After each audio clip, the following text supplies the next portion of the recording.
നമസ്കാരം. ട്രംപ് ഇനി എന്തൊക്കെ നടത്തി കൂട്ടിയാലും ഇന്ത്യയെ മുട്ടുകുത്തിക്കുന്നത് മാത്രം നടക്കുന്ന കാര്യമല്ല. ഇന്ത്യൻ നരേന്ദ്രമോദി എന്ന ഇന്ത്യ കണ്ട എക്കാലത്തെയും മികച്ച ഭരണാധികാരിയെ വിശ്വസിച്ച് നരേന്ദ്രമോദിയെ ഇന്ത്യയുടെ അച്ചുതണ്ടാക്കി മുന്നേറുന്ന രാജ്യമാണ്. രാജ്യത്തിന്റെയും രാജ്യത്തിലെ പ്രജകളുടെയും ക്ഷേമത്തിനും ഉന്നമനത്തിനും വേണ്ടി സദാസമയം പ്രവർത്തിക്കുന്ന, ജീവിതം ഒഴിഞ്ഞുവെച്ച ഒരു നേതാവിനെ യാതൊരു സംശയദൃഷ്ടിയാലും നോക്കേണ്ട കാര്യം ഇന്ത്യൻ ജനതയ്ക്കില്ല.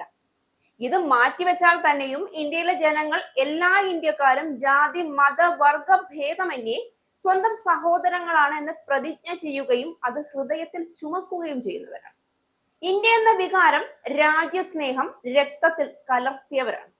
അതുകൊണ്ട് തന്നെ യുദ്ധമോ ആണവ ഭീഷണിയോ സാമ്പത്തിക മാന്ദ്യമോ ട്രംപ് നടപ്പിലാക്കാൻ ശ്രമിച്ച താരിഫ് അടക്കമുള്ള ഭീഷണികളോ അങ്ങനെ എന്തു തന്നെ ഇന്ത്യൻ ജനതയ്ക്ക് നേരെ വന്നാലും അത് ഒന്നിച്ച് ഒരു മനസ്സോടെയാണ് ഇന്ത്യ നേരിടുന്നത്. ട്രംപ് ഇന്ത്യക്ക് മേൽ അടിച്ചേൽപ്പിക്കാൻ പോകുന്ന അമിത താരിഫ് ഇന്ത്യയുടെ നട്ടെല്ല് വളയ്ക്കാതിരിക്കാൻ മോദി കൃത്യമായ ആസൂത്രണവും അത് നടപ്പിലാക്കുന്നതിൽ കാര്യക്ഷമതയും കാണിച്ചതുകൊണ്ട് തന്നെ ഇന്ത്യയുടെ വളർച്ചാ അനുമാനം അന്താരാഷ്ട്ര നാണയ നിധി പ്രകാരം ഉയർന്നു എന്നാണ് പുതിയ റിപ്പോർട്ടുകൾ സൂചിപ്പിക്കുന്നത്. ഇന്ത്യയുടെ വളർച്ചാ അനുപാതം ഉയർത്തിയിരിക്കുകയാണ് അന്താരാഷ്ട്ര നാണയനിധി. 2025-26 സാമ്പത്തിക വർഷം രാജ്യം 6.6% വളർച്ച നേടുമെന്ന് IMFന്റെ ലോക സാമ്പത്തിക വീക്ഷണ റിപ്പോർട്ടിൽ പറയുന്നു. അമേരിക്കൻ തീരുവയുടെ ആഘാതം മറികടന്ന് ഇന്ത്യ മുൻപ് കണക്കാക്കിയിരുന്നതിലും 0.20% അധിക വളർച്ച നേടുമെന്നാണ് IMF വിലയിരുത്തുന്നത്. ഏപ്രിൽ-ജൂൺ പാദത്തിൽ അപ്രതീക്ഷിതമായി ഇന്ത്യ 7.8% വളർച്ച നേടിയിരുന്നു. സ്വകാര്യ ഉപഭോഗം ശക്തമായതോടെയാണ് ഇന്ത്യയുടെ വളർച്ച ഇങ്ങനെ മുന്നോട്ട് കുതിക്കുന്നത്. ഇതാണ് അനുമാനം ഉയർത്താൻ IMFനെ പ്രേരിപ്പിക്കുന്ന ഘടകവും.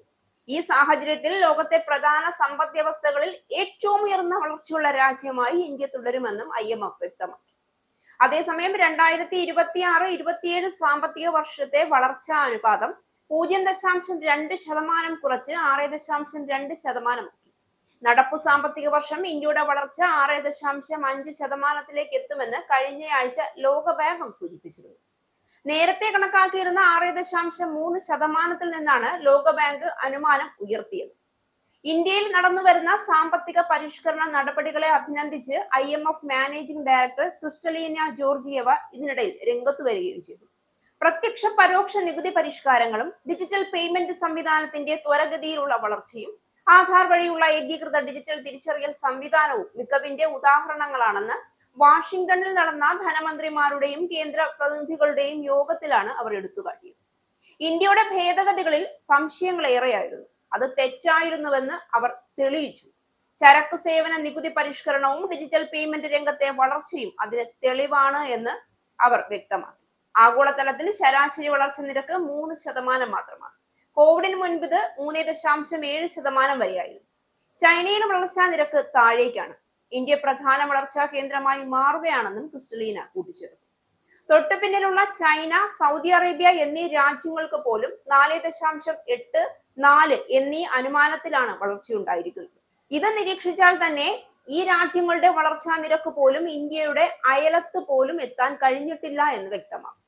ട്രംപിന്റെ സ്വന്തം അമേരിക്ക കൈവരിച്ചത് കേവലം 2 അനുമാനം മാത്രം വളർച്ചയാണ് എന്നത് കൂട്ടി ചേർത്ത് വായിക്കുമ്പോൾ മാത്രമാണ് ഇന്ത്യയുടെ കുതിപ്പ് എത്രമാത്രം മുകളിലേക്കാണ് എന്ന് മനസ്സിലാകുന്നു. ചുരുക്കത്തിൽ ട്രംപ് കുറെ തലപുകച്ചതും വായിട്ടലച്ചതും വെറുതെ ആയി എന്ന് സാരം.